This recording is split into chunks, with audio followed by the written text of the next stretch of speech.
хүний эрхийн талаар сонирхдог, судалдаг, хүндэтгдэг хүн бүхэнд энэ өдрийн мэндийг хүргэе.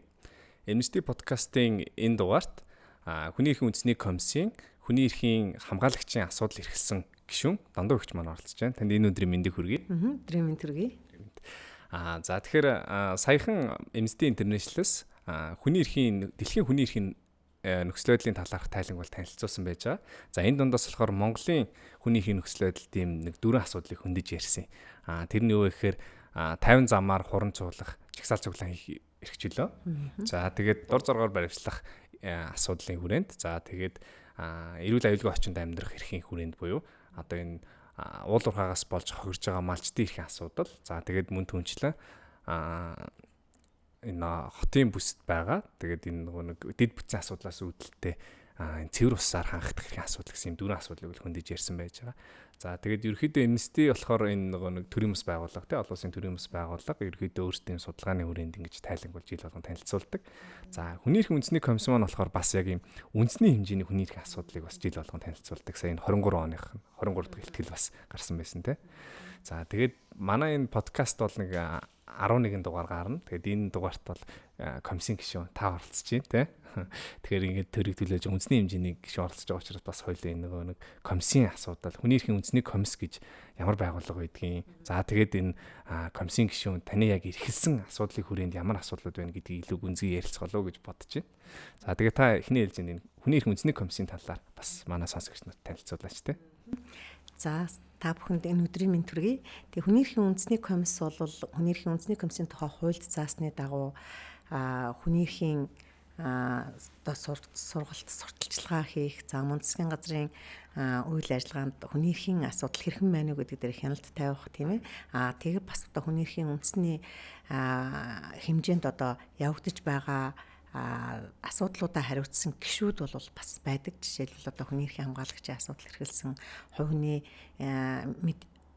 нууцын талаарх хуулийг одоо бас хэрэгжүүлэх энэ хувийн мэдээллийг хамгаалах тухай хэлтсийн хариуцсан юм гишүүн байна. За мөн эрүү шүүлтээс урьдчилан сэргийлэх энэ хэлтс бол бас одоо хүний эрхийн үндэсний комиссийн юунд бол ажиллаж байна. За бусад гишүүд бол үндсэндээ манайх бол одоо одоогийн байдлаар яг 7 гишүүн байгаа. Тэгээ хүний эрхийн үндэсний комиссийн дарга бол улсын их хурлаас томилогддог. Мөн хүний эрхийн үндэсний комиссийн гишүүд ч одоо их хурлаас томилогдоод ингээд ажиллаж байна.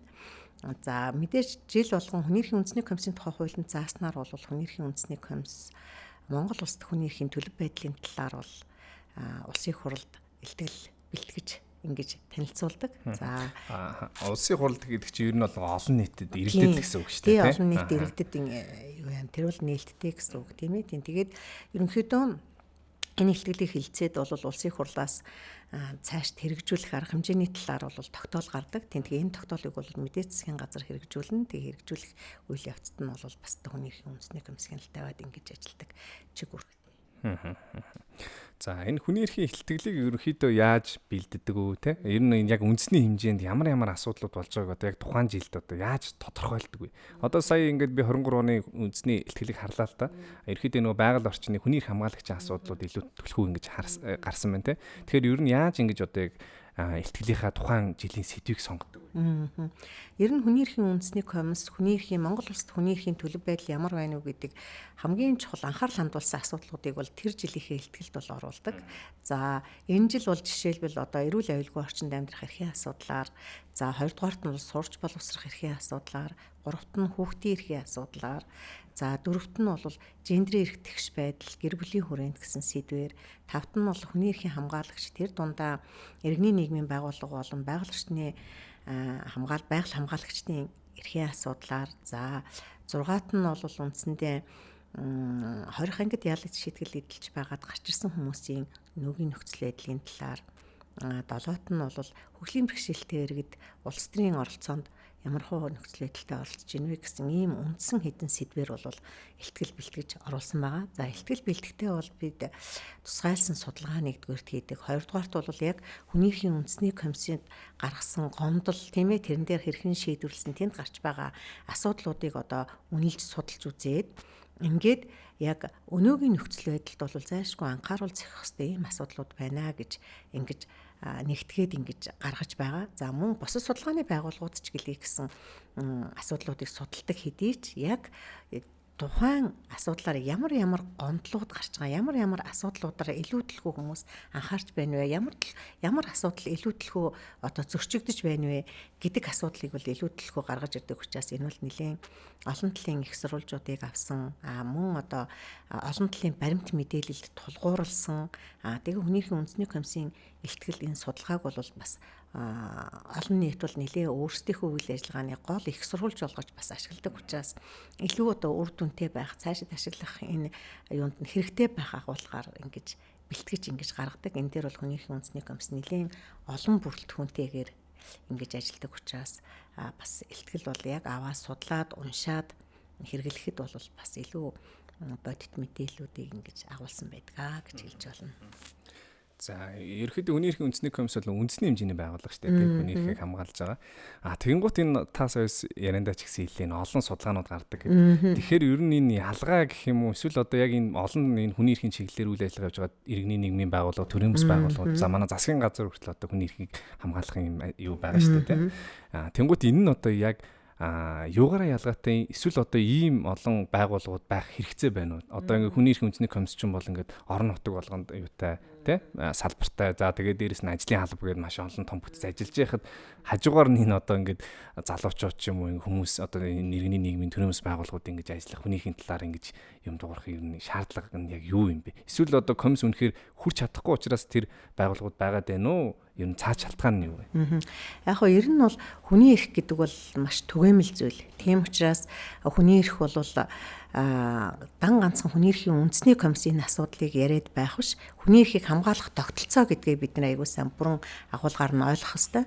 За хүний эрхийг хамгаалах тогтолцоог бол хүний эрхийн үндэсний комиссийн тухай хуулийн 5 дугаар зүйлд бол их тодорхой зааж өгсөн байгаа. За үүний хүний эрхийг хамгаалах тогтолцооны хамгийн гол бүрэлдэхүүн хэсэг бол Монгол Улсын ерөнхийлөгч, Улсын их хурал, засгийн газар, хүний эрхийн үндэсний комисс, иргэдийн хурал, иргэний нийгмийн байгууллага, шүүх, прокурор, цагдаа гэд ингээд ийм олон субъектүүдийг хүний эрхийг хамгаалах тогтолцоог бүрдүүлнэ гэж ингэж заасан. Тийм учраас хүний эрх өөрөө ийм өргөн агуулгатай түгээмэл учраас энийг бол хэн ч одоо хүний эрхийг хамгаалах талын үйл ажиллагааг бол хийх ёстой, хийж болно гэсэн ийм өргөн агуулга гардаг учраас энэ хүний эрхийн хамгаалах тогтолцоо бол бүрэн бүрэлдэхүүнээр ажилдаг тий хүний эрхийг эхэлж одоо гол ажлынхаа суурийг болгодог, түн дээрээ тулгуурлаа салбарынхаа хуулийг хэрэгжүүлдэг. Энэ явдал бол Монгол улсад одоо хүний эрхийн соёлыг төлөвшүүлэх тий улс орны хөгжилд бол басан тий хувь нэмэр оруулах ийм чухал зүйлээ. Тийм учраас хүний эрхийн үндэсний комисс бол аль болохоор одоо тухайн цаг үед тийм ээ зөрчигдөж байгаа хүний эрхийн талаар илүү тодорхой гаргах зорилгоор ийм одоо сэтвчилсэн ийм судалгаанууд хийгээд түн дээрээ тулгуурлаад ирсэн гомдлууд асуудал дэвшүүлж одоо ярьж байгаа энэ бүх асуудлуудаар илүү төлхөө анхаардгаараа илүү одоо шинэлэг хүний эрхийн байдлыг нь илүү гаргасан ийм бодтой ер нь зөвхөн туршлагаас харахад бол иргэний нийгмийн байгууллага, бусад иргэд, за төрийн байгууллагууд хүний эрхийн үндэсний комиссийн энэ илтгэл юуг бол их сурвалжаа болгож бас ингэж ашигладаг. Тийм учраас энд бид бүхэн бол одоо энэ илтгэлийг бол нэгэнт хуулийн заагаад ингээд юу яасан учраас тэр илтгэлд ингээд дурддагч байгаа судалгаануудыг бол аль болохоор бодиттой баримтанд тулгуурласан ийм чухал сэдвүүдийг хөндөгдгөө гэж ингэж үзэж байна. За би нөгөө бас үзэгчтэй нөгөө комиссийн талаар ингээд хоёлоо яриад байгаа шүү дээ, комисс ийм байгууллага шүү гэд. Тэгэд энэтэй холбоотой нэг комисстэй холбоотой нэг сүүлийн асуултаа асууя те. Ер нь яг энэ хүний эрхийн үндэсний комисс яг төр мөн үү гэж асуулт байна. Тэгээд яг энэ төрийн бусад байгууллагуудаас зарчим ч юм уу те юугаараа яг онцлог юм бэ гэдгийг та нэг тайлбарлаа. Тийм.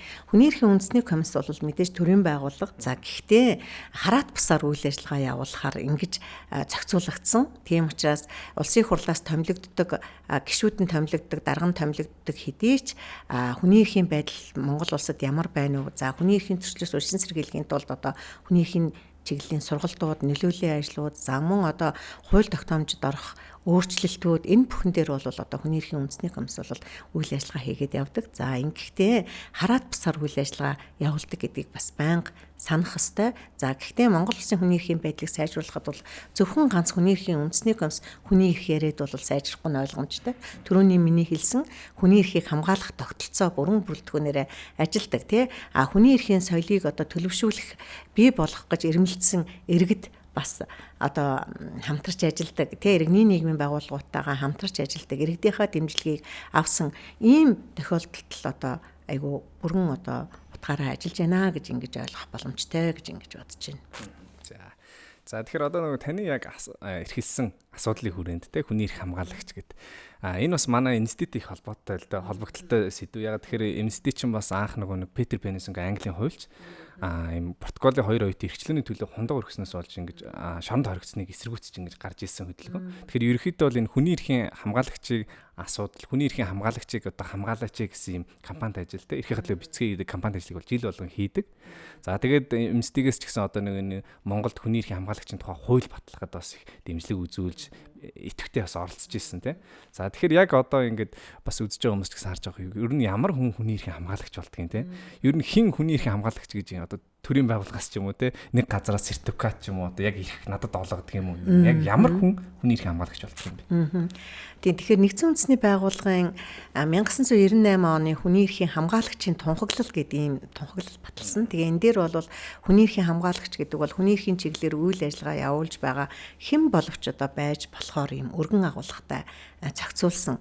Тийм учраас хүний эрхийн хамгаалагч гэдэгт бол одоо жишээл хүний эрхийн үндэсний комиссаас юм уу, эсвэл аль нэгэн засгийн газрын байгууллагаас юм уу, их хурлаас ч юм уу, эсвэл одоо иргэний нийгмийн байгууллагаас ч юм уу ингэж ямар нэгэн сертификат, ямар нэгэн тийм юу бол өгөхгүй. Тэ тэр хүн өөрийнхөө үйл ажиллагаагаар тухайн одоо хүний эрхийн чиглэлээр үйл ажиллагаа явуулна гэдэг маань одоо хүний эрхийн Монгол улсын одоо жишээлбэл нэгдэж орсон гэрээ конвенцуудыг хэрэгжүүлэх талаар, хууль тогтоомжийг хэрэгжүүлэх талаар бодлогот одоо өөрийнхөө саналыг оруулах, эсвэл одоо ямар нэгэн одоо хүний эрхийн шин зарчмууд, шин асуудлаар одоо нөлөөлөл хийх гэх мэтийн ийм хууль тогтоомжийг сурталчлах ийм ажлуудыг хийж байгаа хүн бол өөрөө хүний эрхийн хамгаалагч. Бас дээр нь одоо хүний эрхийн талаар зөрчилтэй байгаа асуудалтаар одоо тайван замаар шүүмжлэл өрнүүлж байгаа иргэд бол одоо хүний эрхийн хамгаалагч байж болохоор ингэж хуульчилсан байгаа. За ямар ч байсан хууль одоо юу онлын хувьд бол яг ингэж болж штэ тий. Тэгэнгუთ яг одоо Монгол улсад яг одоо энэ би хүний эрхийн хамгаалагчаа гэдгийг яг яаж тодорхойлох вэ? Одоо жишээ нь олон нийтэд ч юм уу яг одоо би өөрийгөө яаж тэгж батлах вэ тий? Хин нэгэн тодорхойлох. Одоо нөгөө гол нь ингэж асуудаг цааш шалтгаан нь хүний эрхийн хамгаалагчийн тухай эрх зүйн байдлын хууль би яаж хамаатуулах вэ? Тэр хууль яаж надад үйлчлэх вэ? Тэр хамгаалалт яаж үйлчлэх вэ гэдгийг одоо яаж тодорхойлох вэ? Практик ч юм уу тийм зүйл байна. Тийм. Тэгэхээр яг хүний эрхийн хамгаалагч эрх зүйн байдлын тухай хууль бол 2021 онд батлагдсан. Одоо хэрэгжээд явж байна. За хүний эрхийн үндэсний комиссийн дэргэд бол хүний эрхийн хамгаалагчийн эрх зөрчигдсөн хэсэг талаар дүгнэлт гаргах чиглэл бүхий хороо ажиллаж байгаа. Тийм учраас энд бол хүний эрхийн хамгаалагч би одоо өөрийгөө хүний эрхийн хамгаалагч мөн үү шүү гэд ингээд бодохын тулд яах юм бэ гэхээр ганцаараа буюу эсвэл эвлэлдэн нэгдээд төрийн бас байгууллага байгуулад эсвэл эвсэл холбоонд нэгдээд эсвэл бүлгэрээ ажиллаад ингээ хүний эрхийн чиглэлээр санаачлаг гаргаад ажиллаж байгаа хүн болгон хүний эрхийн хамгаалагч байна гэж ингэж ойлгож болно. Тийм учраас маш энгийнээр ингээ хэлэх юм бол одоо оюутнууд бүгдээрээ нэгдээд эсвэл ганцаараа тий өөрийнхөө одоо оюутны зөвлөлийн дүрм журамд өөрчлөлт оруулъя гэдэг ч юм уу тийм оюутнууд эсвэл одоо бидний талаарх одоо холбоотой бодлого шийдвэрүүд ийм байна. Энэ асуудлыг өөрчлөмөр байна. Эсвэл одоо нийгмийн сайн сайхны төлөө ийм үйл ажиллагаа хиймээр байна гэдээ ямар нэгэн санаачлаг гаргаад үйл ажиллагаа өрнүүлээд явж байгаа. Энэ оюутан бол хүний эрхийн хамгаалагч л болно. Тийм учраас энийг маш тийм хүндрүүлж ойлголгүйгээр тий өөрөө улс орныхон төлөө, нийгмийн сайн сайхны төлөө үйл ажиллагаа явуулж байгаа. Тэрэнд одоо дуу хоолойгоо өргөж байгаа хэн нэгэнтэй хамтраад юм уу? Эсвэл төрийн бас байгууллага байгуулаад юм уу? Эсвэл ганцаараа үйл ажиллагаа явуулж байгаа хэн бүхэн хүний эрхийн хамгаалагч байж болно. За түүнээс гадна бас мэрэгжлийн хүний эрхийн хамгаалагчд гэж бас хуулинд бас байгаа. Тийм учраас мэрэгжлийн хүний эрхийн хамгаалагчд гэдэг бол одоо өөрийнхөө мэрэгжлийн чиглэлээр ажиллаж байгаа үйл ажиллагаагаа явуулж байгаа. Гэхдээ энэ мэрэгжлийн үйл ажиллагаа явуулахад бас хүндрэл бэрхшээл байгаа асуудлыг одоо гаргаж ирээд тийм ээ ийм шудраг бус явдал байна. Ингэж хууль хэрэгжихгүй байна. Ингэж одоо бодлогот ийм зүйлийг ингэж оруулмаар байна. Гэх мэтийн ийм санал санаачлалууд гаргаж байгаа хэн болгоч одоо хүний эрхийн хамгаалагчаа гэж нэлийн ийм өргөн агуулгаар ойлгож болно. За тэгэхээр одоо сонсож байгаа хүмүүс маань те ямар нэг юм тодорхойлтыг шаардахгүйгээр та яг л одоо ганцаараа ч юм уу эсвэл бусдаа нийлээд хүний эрхийн асуудлаар дуугарж байгаа нийгмийн сайн сайхны төлөө дуугарж байгаа бол та бол хүний эрхийн хамгаалагч. Тэгээ Монголд одоо хүний эрхийн хамгаалагч эрх зүйн байдлын тухай хуулиар хамгаалагт итгэдэг биш үү гэдгийг те яг энэ хүний эрхийн асуудал хүний эрхийн хамгаалагч асуудал эрхэлсэн комиссийн гишүүний амнаас бас сонслоо. Тэгэхээр ямар нэг өөртөө итгэлтэйгээр хүний эрхийн хамгаалагчаа гэж өөрөө үзэж болохоор байна шүү дээ те. За хоёулаа хүний эрхийн хамгаалагчийн ерөнхийдөө тодорхойлолт гэж хэмбэ гэдгийг бол сая ярьлаа. Бас манай сонсогчд маань, үзэгчд маань ер нь баг зэрэгсээ ойлгосон байх гэж бодож байна. Одоо ер нь Монгол улсад яг энэ хүний эрхийн хамгаалагчийн нөхцөл байдал юу хэр байна? Ямар асуудлууд яг энэ хүний эрхийн хамгаалагчид тулгарч байна вэ те? Хүний эрхийн үндэсний комист тань дээр одоо ямар санал гомдлууд ирж байна? Яг хүний эрхийн хамгаалагчийн бүрэлдэхүүнд бол ингээд түрүүний бидний хэлсэн жирийн иргэд ингээд хүний эрхийг хамгаалах чиглэлээр үйл ажиллагаа явуулж байгаагаас гадна одоо үгээ хэлж үзэл бодлоо илэрхийлдэг нийтийн мэд хэрхийг одоо хангаж байдаг сэтгүүлчд бол хүний эрхийн хамгаалагчдын бүрэлдэхүүнд ордог. За мөн бусдын эрх зөрчигдсөн эрхийг одоо хамгаалаад үйл ажиллагаа явуулж байдаг өмгөөлөгч нараар ордог. За мөн үйлдвэрчний эвлэлийн байгууллагын төлөөллүүд ордог тийм ээ. Ингээд энэ өргөн агуулгаар ингээд үйл ажиллагаа явуулж байгаа энэ хүмүүсийн тухайд бол эрхэн зөрчигдсөн гэсэн асуудлаар бол хүний эрхийн үндэсний комист гомдол гаргах нь түгээмэл байна л да. Тийм жишээлбэл сэтгүүлчд миний эрх зөрчиглөө гэдэг ингээ гомдол гаргаж байна. За үйлдвэрчний эвлэлийн байгууллагын төлөөллүүд бол бид нар хараат бусаар үйл ажиллагаа явуулахад хөндлөнгөөс одоо нөлөөлж байна. Манай төрийн одоо энэ байгууллагын удирдах ажилтнуудаас биднэрт одоо бас дарамт шахалт ингээ ирж байна. Энэ асуудалтаар бид нар гомдолтой байна гэсэн гомдлууд ирж байна. За мөн байгаль орчны асуудлаар, уул уурхайн асуудлаар ажиллаж байгаа хүмүүс тийм ээ малчт маань одоо бас бидний эрх зөрчигдөж байна. Газар нутгийнхаа бүрэн бүтэн байдал тэрнийхээ одоо эрүүл аюулгүй орчинд бид амьдрах хэвээр энэ эрх маань зөрчигдөж байна. Тийм учраас бид нар бол хүний эрхийн хамгаалагчид мөн үү биш үү тийм энэ асуудлаар дүгнэлт гаргаж өгөөч гэсэн ийм гомдлууд бол гарч байна. За тэгэхээр ерөнхийдөө бол одоо ингээд саяны санал гомдлуудыг ингээд иргэдийн зүгээс те хүний эрхийн хамгаалагчдын зүгээс бол гарсан байна. Тэгэхээр энэ чиглэлээр ер нь комисс маань хүний эрхийн үндэсний комисс маань ямар ахуй ажил хийв. За тэгээд энэ саяны энэ одоо түрүү хоёлын ярьсан нөгөө хүний эрхийн үндэсний төлөв байдлыг ихтгэл байгаа шүү дээ. Тэр ихтгэлд ер нь энэ асуудлууд орвоо олон нийтийн тийм бүтээл болж чадав. Тийм тэгэхээр зэрэг ихтгэлт бол үндсэндээ яг хүний эрхийн үндэсний комиссийн жишээлбэл хүний эрх хамгаалагчийн талаар ямар гомдлууд ирсэн, тэрийг хэрхэн шийдсэн гэсэн энэ кейс баримтуудыг бол бид нэр тухайлан одоо ихтгэлтэд оруулдаг. Энэ бол энэ жилийн энэ одоо шинэлэг ийм асуудлууд ийм байна шүү гэдгийг ингэж гарч ирж байгаагаар онцлог байхгүй юу. Жишээлбэл одоо манайд малчтын эрх зөрчигдсөн асуудлаар бол гомдлууд ирдэг. Бид нар ялгуулан гадуурхагдж байна гэсэн энэ асуудлуудаар нь бол бас одоо бид нар ингээд дүгнэлт гаргаа сэтгүүлчийн асуудлаар, үйлдвэрчний эвлэлийн байгууллагын асуудлаар, өмгөөлөгчийн асуудлаар гэх мэтийн энэ асуудлуудаар бол одоо гарсан иргэний нийгмийн байгууллагын төлөөллүүд хүний эрхийн хамгаалагчдаас бол олмор ирсэн энэ өргөдөл гомдлуудаар бол нөгөө хүний эрхийн хамгаалагч эрх зүйн байдлын тухай хуулиар заасан хүний эрхийн хамгаалагчийн эрх зөрчигдсөн хэсэгтээ дүгнэлт гаргах чиг үүрэг бүхий орон тооны бас хүний эрхийн хамгаалагчийн хороо бол ажиллаж байгаа. За ингэж ажиллахтаа бол яадаг вэ гэдгээр зэрэг тэр гомдолтой танилцаад гомдлыг одоо шийдвэрлэхийн тулд холбогдох талуудтай уулзах, холбогдох баримтуудыг одоо авч анализ хийж үзэх мөн одоо эрх зүйн дүгнэлт хийх. Тэгээ энэ дээрээ үндэслээд хүний эрхийн хамгаалагчийн эрх зөрчигдсөн уу үгүй юу гэдэг дээр нь ингэ дүгнэлт гаргаад энэ дүгнэлтийг бол тухайн гомдол гаргасан этгээдэд бол өөрт нь өгдөг. Тэгээд тэр хүн тэр өөрийнхөө гаргасан гомдлын хүрээнд гарсан дүгнэлтийг одоо хаана ашиглахын тийм ээ магадгүй шүүхтэр хэрвээ асуудал байгаа бол тэн дээрээ хэрэгжилж болно. Тэр хүн өөрөө юунд одоо ашиглахыг зорж ийнү тэргээрээ одоо ашиглаад явах юм боломжтой. Тийм учраас жил бүр бол бид нэр ихтгэлд энэ шинэлэг ямар гомдол гарав тэн дээр хэрхэн яаж шийдсэн гэдэг энэ асуудлууд бол бүрнээрээ орж байгаагаараа бусад судалгаануудаас өөр тий бусад урд жилийн ихтгэлүүдээсээ өөр ийм өвөрмөц байдгаа гэдгийг бас анхаарах хэрэгтэй гэж ингэж бодож байна. За хоёлаа сайн нөгөө ихтгэл рүү орсных. Ер нь одоо юм судалгаан дээр те яг энэ нөхцөл байдлын судалгаа тайлан дээр ер нь ямар асуудлууд байна вэ гэдгийг одоо жоохон оръё те. Тэр тал руу жоохон ярилцъя. Сая нөгөө нэг Amnesty-гийн дэлхийн хүний эрхийн нөхцөл байдлын тайланд бол Монгол дээр түрүүн би дурдсан нөгөө 4 асуудал байгаа гэдэг. Тэрэн дээр яг сая нөгөө комиссийн бас ихтгэл дээр ч гэсэн бас давхцаж ийн л та те. Ер нь бол одоо нөгөө нэг уул уурхаагаас болж хохирсон малчдын эрүүл аюулгүй орчинд амьдрах хэрэгтэй. Байгаль хамгааллын асуудал бол манай Amnesty-гийн тайланд ч гэсэн бас дурдсан байж байгаа. Энэ дээр бас нөгөө цохоод хэлэхэд нөгөө Amnesty-гийн тайлан бол одоо гишүүд дэмжигчдийн санал хүсэлт. За тэгээд бидний өөрсдийн Amnesty-гийн гаргасан судалгаа тайлан. За тэгээд мөн түнчлэн одоо нөгөө олон улсын бүсийн төвүүдээс ирсэн судлаач нарын гаргасан юм тайланг бол ингэж нэгтгэж гаргадаг.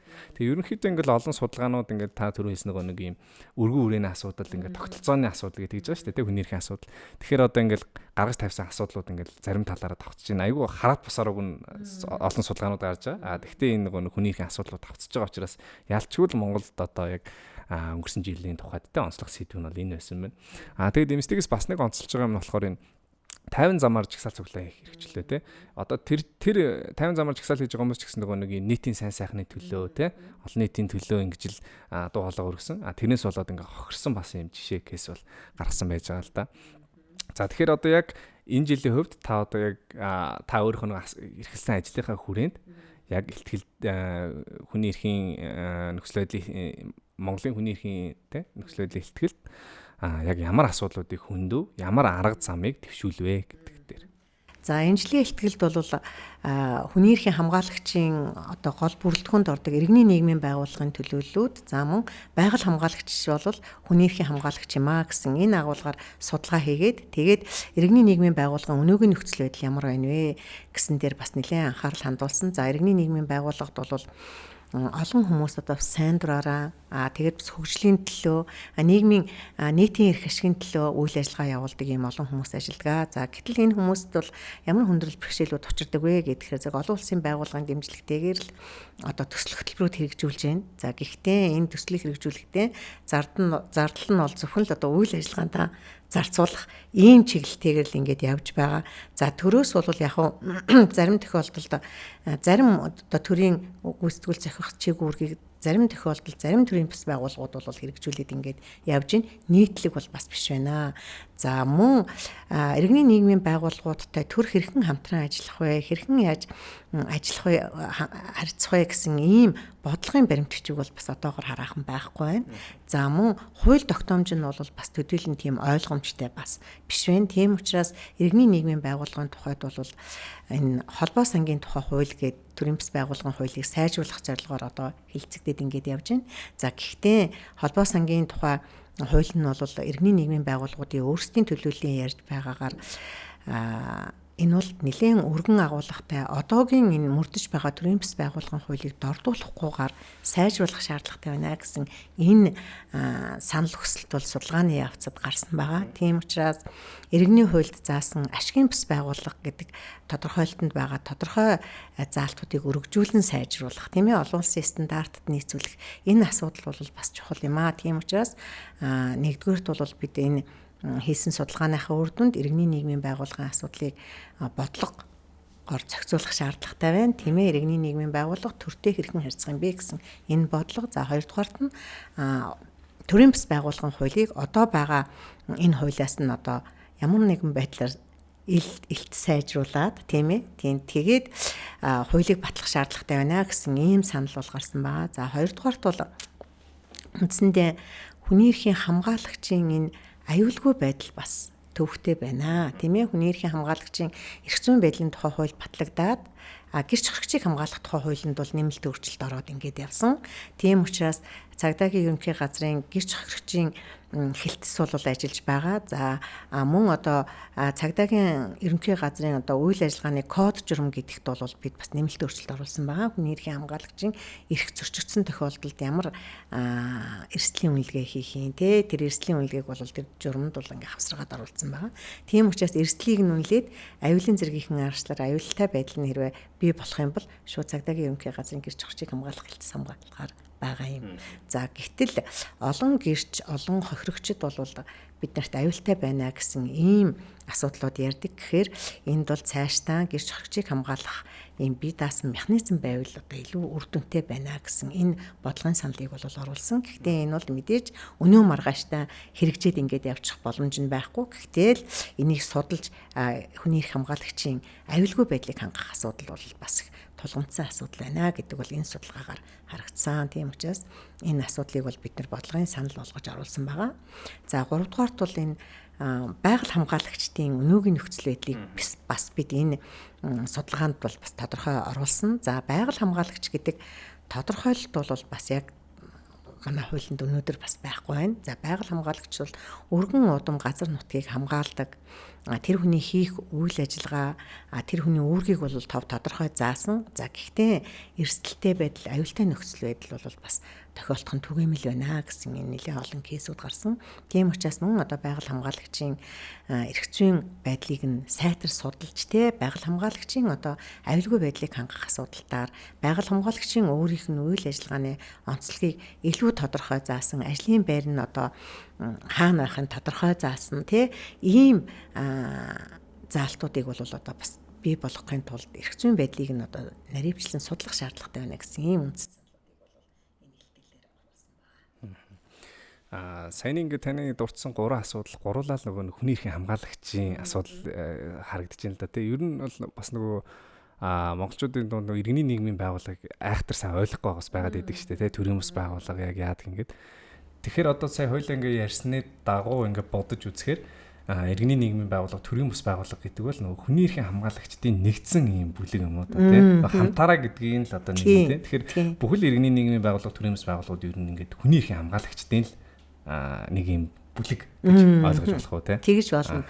Тэгээ иргэний нийгмийн байгууллагын энэ бүлгүүд бол гол зорилго нь юу байдаг вэ гэхээр нийтийн сайн сайхны төлөө тийм ээ улс орныхоо хөгжлийн төлөө өөрийнхөө одоо мэддэг мэдлэг одоо мэрэгшсэн энэ өөрийнхөө энэ бодит боломжуудаа улс орныхоо хөгжилд хувь нэмэр оруулж байгаа байхгүй юу гэтэл эдгээр хүмүүсийн нийгмийн баталгаад өдөрлийн хангалттай биш вэ жишээлбэл тэр хүмүүс одоо ипотекийн зээл авъя гэдэг тэгэхэд тэр хүмүүст одоо бас зарим тохиолдолд нийгмийн даатгалын төлөгдөө зарим тохиолдолд одоо нөгөө төсөл нь дууссан тохиолдолд ингээд тасраад ингээд явждаг энэ байдал нь одоо банкнд очиод шалгуурыг нь хангахгүй байх тий. За мөн тодорхой хэмжээнд энэ байгууллагад ингэж ажиллаж байгаа өндөр насныхаа тэтгэврт ингээ гарах гэхээр зэрэг бас одоо нөгөө нийгмийн баталгаа хангалттай байхгүй бас тэр хүмүүсийн тэтгэвэр тодорхой хэмжээнд зөндөө юм хийгээд оролцоод ингээд явсан ч гэсэн нөгөө нийгмийн даатгалаа зохицрмын дагуу бас төлж чадаагүй. Ягаад гэвэл төсөл хөтөлбөрийн юмнуудаар бол тэр хүмүүсийн цалингийн асуудал, тэр хүмүүсийн нийгмийн даатгал, бусад даатгалын асуудлыг ингээд хамаарахгүй байгаа тохиолдлууд бол нэлээд нь байна л да. Тийм учраас эдгээр хүмүүсийн нийгмийн байдлыг нь одоо сайжруулах, доктортой үйл ажиллагаа явуулах, цаашдын залгамж залуу үеийнхнийг одоо энд оруулж ажиллахад бол бас бэрхшээл байна. Тийм учраас төрөөс бол тодорхой бодлого гаргаад тийм ээ татварын ямар хөнгөлтүүдийг үзүүлэх юм, ямар нийгмийн баталгаа тэр хүмүүст байгаа юм, тэр хүмүүсийг хөгжүүлэхийн тулд төрөөс яаж дэмжих юм гэдэг энэ асуудлууд бол хамгийн тулгымдсан чухал асуудал байна. Тэр учраас энэ бол хүний эрхийн хамгаалагчийн гол одоо бүрдүүлэгч ийм гол хэсэг маа гэдгийг нэлээд анхаарч бас энэ дээр гаргасан байгаа. За тэгэхээр ерөөхдөө бол одоо энэ Монголд бол хүний эрхийн хамгаалагчийг эрх зүйн байдлын сайжруулах илүү тодорхойлтын олон нийтэд илүү сайн таниулах чиглэлээр үйл ажиллагаа явуулж байгаа юм байна. Тэгээ ер нь хүний эрхийн хамгаалагчид ер нь ямар эрсдлүүд тулгарч болох вэ? За тэгээ дээрэс нь одоо яг манад ч юм уу эсвэл бусад дэлхийн улс орнуудад энэ хүний эрхийн хамгаалагч ер нь ямар эрсдэлтэй нөхцөл байдалтай ажиллаж байна? Ер нь дэлхийн хэмжээнд бол хүний эрхийн хамгаалагчийн амь нас эрүүл мэнд одоо бодит асуудлууд бол их түгээмэл адилхан байна. За гэхдээ Монгол улсад бол илүү одоо хүний эрхийн хамгаалагчийн үйл ажиллагаагаа явуулахад одоо шаардлагатай мэдээллүүдийг төрийн байгууллагаас авахд хүндрэл учирч байна гэсэн ийм судалгаа бол гарсан байна лээ. За хоёрдугаарт бол асуудлыг ингээд яриад ингээд явахаар зэрэг тэр хүмүүийг үл хүндэтгсэн, ялгуурлсан энэ бол ямар нэгэн төрийн байгууллагын ажилтан биш сайн дураараа одоо ингээд ийм шүүмжил өрнүүлээд юм уу эсвэл одоо ингээд акц хийгээд яваад байдаг байдалд нь дургуйлах тийм ээ. За 3 дугаарт бол магадгүй тэр хүнд одоо хүний эрхийн хамгаалагч үйл ажиллагаагаа хийгээд явхад нь одоо шүүмжилснийхэн төлөө шудрах шаардлага тавьсныхын төлөө айлгах, сүрдүүлэх, занал хийлгэх ийм тохиолдлууд бол бас Монгол улсад гарч байна. Тийм учраас энэ асуудлыг зохицуулахын тулд яхаа аргагүй бид нар хуулиа мэддэг байх ёстой. Хүний эрхийн хамгаалагчийн эрх зүйн байдлын тухай хуулинд бол хүний эрхийн хамгаалагчийн үйл ажиллагааг хүндэтгэх, хамтран ажиллах, хамгаалах энэ асуудал нь бол төрийн үүргээ. Тийм учраас төрийн байгууллага болоод хуулийн этгээд бол хөдөлмөрийн дотоод журмандаа хүний эрхийн хамгаалагчийн үйл ажиллагааг дэмжих, хамтран ажиллах, хамгаалах гэсэн агуулга бүхий заалтыг оруулнаа гэж ингэж хүний эрхийн хамгаалагчийн эрх зүйн байдлын тухай хуулийн 9.1-ийн 6-д бол тав тодорхой заасан. Тийм учраас энэ асуудлуудыг бол одоо төр үүргээ гүйцэтгээд дотоод журмандаа оруулах. За мөн одоо бусад одоо хуулийн этгээд буюу аж ахуйн нэгж байгууллагууд бол нөгөө бизнесийн хүний эрхийн зарчмаа хүндэтгээд дотоод журмандаа бол бас хүний эрхийн хамгаалагчийн үйл ажиллагааг хүндэтгийг хамгаалах агуулга бүхий заалтаа оруулах явдал бол их чухал байна гэж хэлгээр байна. За тэгэхээр одоо нөгөө ийм хууль нь бол батлагдчихлаа. Тэгээ сая нэг хуулийн тодорхойлтын ярихаар маш олон хүмүүс ийм хүний эрхийн хамгаалагч байж болохоор л харагдаж байна те. Энэ хуулийн зохицуулалтанд орохоор харагдаж. Тэгвэл одоо Монголд нэг асуудал байгаа гэдэг чинь нөгөө хэрэгжилтийн шатандаа нэг асуудалтай байгаа гэдэг. Тэгэхээр ер нь энэ хүний эрхийн хамгаалагчийн тухай хуулийг хуулийн хэрэгжилтийг яг хинээс шаардах юм? Яг энэ хуулийг гол хэрэгжүүлэгч нь хэн байх юм? Тэгэхээр хүний эрхийн хамгаалагч эрх зүйн байдлын тухай хуулиндаар бол хүний эрхийн хамгаалагч юу хийж болохгүй вэ гэд бас хориглосон заалт байгаа юм. Тийм учраас тэн дээр бол хэн нэгэнд одоо хүч хэрэгэлсэн, айлган сүрдүүлсэн, занал хийлсэн, одоо доромжилсан, нэр төр алдар хүндийг нь гүтгэж гутаан доромжилсан ийм үйл ажиллагаа хийхийг хориглоод аль болохоор тайван замаар үйл ажиллагаа явуулна гэж байгаа. Тайван замаар гэдэг маань одоо үр дүнтэй шүүмжлээ өрнүүлдэг, хамтарч ажилладаг, тэр нөгөө бодлогын болон хууль тогтоомжийн санал аюугаа үндэслэлтэй өгдөг энэ асуудалтаар бол илүү төлхөө анхаарч байгаа энэ хүмүүсийг л одоо хүний эрхийн хамгаалагчтай гэж ингэж бид ойлгоод байгаа. За тэгээ энийг хэрэгжүүлэх гол үүрэг нь бол хинбэ гэдгээр зэрэг мэдээж төрийн байгууллагууд байна, хуулийн этгээдүүд байна, жирийн иргэд байна, иргэний нийгмийн байгууллагын төлөөллүүд байна. Энэ бүх субъектууд тал талаасаа одоо хамтарч ажиллаад энийг хуулиа хэрэгжүүлэхийг эрмэлзээд хуулиа ингэж хэрэгжүүлэхийн төлөө одоо тодорхой алхмуудыг хийх тэрэнд нь бас одоо хуулийн хэлтийн байгууллагууд ч гэлээ гэсэн одоо асуудал гарсан бол энэ хүний эрхийн хамгаалагчийн эрх зүйн байдлын тухай хуулийг одоо харьяа юунд нь одоо адилхан одоо хэрэгжүүлэх тал дээр илүү анхаарах асуудал хамгийн чухал. Тийм учраас хүний эрхийн үндэсний комисс бол засгийн газрын үйл ажиллагаанд хяналт тавьдаг энэ чиг үүргийнхээ хүрээнд бол төрийн байгууллагууд энэ хуулийг хэрэгжүүлэх асуудалдаар илүү төлхөө анхаарч ажиллах явдалд нь дэмжлэг үзүүлж энэ хуулиа сурталчлах, таниулах, энэ дотоод журам дүрмд одоо өөрчлөлт оруулах энэ асуудалдаар л илүү төлхөө анхаарах хэрэгтэй гэж бодож байна. За одоо хүний эрхийн хамгаалагчтай нэг юм сонирхолтой юм би асууя гэж бодоод. Тэрний үхээр одоо яг шинэ нэр томьёо байж магадгүй те. Яг энэ нийгэмдэр одоо яг би хүний эрхийн хамгаалагч байна гэсэн хүн ер нь харагдахгүй байдаг байхгүй. Ингээ харахаар би тэмцэгч байна ч юм уу те. Тэгэхээр энэний шалтгаан нэг бол одоо нэр томьёо шинэ байна. Эсвэл нөгөө зарим нэг тодорхойлтод тэнцэхгүй байна уу те. Нөгөө тайван замаар хийх ёстой тодорхойлон тэнцэхгүй байна уу? Эсвэл одоо яг ийм бусад нийгмийн одоо төрийн байгууллагаас ч юм уу тэр ийм нэршил тэр тодорхойлтыг хүлээж авахгүй байна уу гэдэг. Яг яагаад ер нь хүмүүс яг ингэж би хүний эрхийн хамгаалагч байна гэдээ одоо нийгэмд гараад үйл ажиллагаа явуулаад угсаа хоёул тодорхойлтоор нь ярихад бол маш олон цар хүрээ хамарч болохоор боловч яагаад хүмүүс ингэж яг өөрийгөө би хүний эрхийн хамгаалагч аа гэдээ гарч ирээд ингэж дуу хоолойгоо хүргэж чадахгүй байна. Эсвэл хүргэж байгаа надад сайн хүрэхгүй байгаа юм болоо. Та яг энэ чиглэлд ажиллаж байгаа юм. Тийм. Тэгэхээр яг ер нь хүний эрхийн хамгаалагч гэдэг бол ийм шинэ нэр томьёо, шинэ ийм хууль батлагдаад ингээд гараад ирчихсэн ийм байгаа учраас бол бас хүмүүс тэр болгон би хүний эрхийн хамгаалагч юм аа. Хүний эрхийн хамгаалагч гэдэг бол одоо хүний эрхийн үндэсний комисс юм уу? Эсвэл одоо хүний эрхийн юу гэдгийг нэг ийм зүтгэлтэн энэ хүнийг л хэлдэг байх гэдэг байдлаар ойлгоод байж магадгүй л дээ. Тэгэхээр зэрэг ер нь нэгдсэн үндэсний байгууллагын гэрээний хородоос болоод нэгдсэн үндэсний байгууллагын тусгай айлтгэгч бол 2010 оноос хойш одоо Монгол улсын засгийн газарт өгсөн зөвлөмжүүддээ бол удаадраа энэ хүний эрхийн хамгаалагч гэдэг энэ өргөн агуулгыг одоо төлөвшүүлэх те хүний эрхийн хамгаалагчийн эрхийг хамгаалах ийм хувь бие даасан хуультай болох энэ асуудлыг хариуцсан бие даасан механизмтай болох асуудлаар удаадраа зөвлөж ирсэн.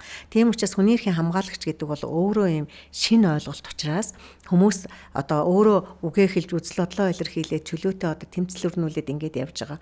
Хүмүүс бол би бол тэмцэгч гэсэн л энэ байр суурьаараа хандаад байгаа. Гэтэл тэр хүмүүс бол хүний эрхийн хамгаалагчд л байгаа.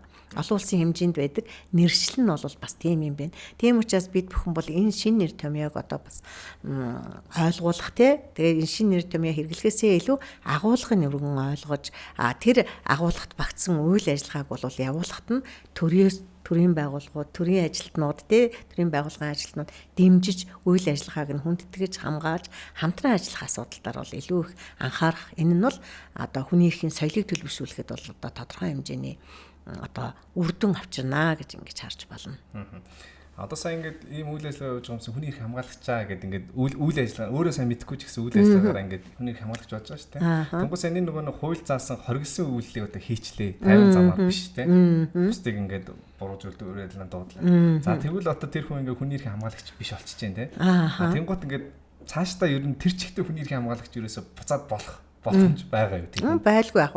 Ер нь бол хүний эрхийн хамгаалагч гэдэг бол тухайн тэр үйлдэлээрээ л одоо ингээд зохицуулагдж байдаг юм уу. Тэрнээс биш насан туршдаа одоо жишээлбэл би хүний эрхийн үндэсний комиссийн гишүүнхэд энэ хүн бол мандаттай хүний эрхийн хамгаалагч тий. Насан туршдаа энэ хүн хүний эрхийн хамгаалагч байх юм уугүй үргэлзээтэй шүү дээ тий. Зарим үед одоо би өнөөдөр аягүй сайхан юм ингэж ярьж ирсэн маргааш одоо хүний эрхийн эсрэг тий эсвэл одоо хүний эрхийн түгээмэл шинжийг үгүйсгсэн бусдыг одоо энэ үйлдэлд урайлсан ийм хүний эрхийн хамгаалагчийн одоо хуульд заасны эсрэг үйл ажиллагаа явуулаад 50 бусаар хүч хэрэглээд юм уу одоо хин нэг доромжилж гүтгээд ингээд явчихж байгаа бол энэ хүний эрхийн хамгаалагч гэсэн энэ үйлдэл чинь тэр хэсгэрээ байхгүй болчихж байгаа байхгүй тэр хэсэгтэй л байхгүй болчихно гэсэн үг.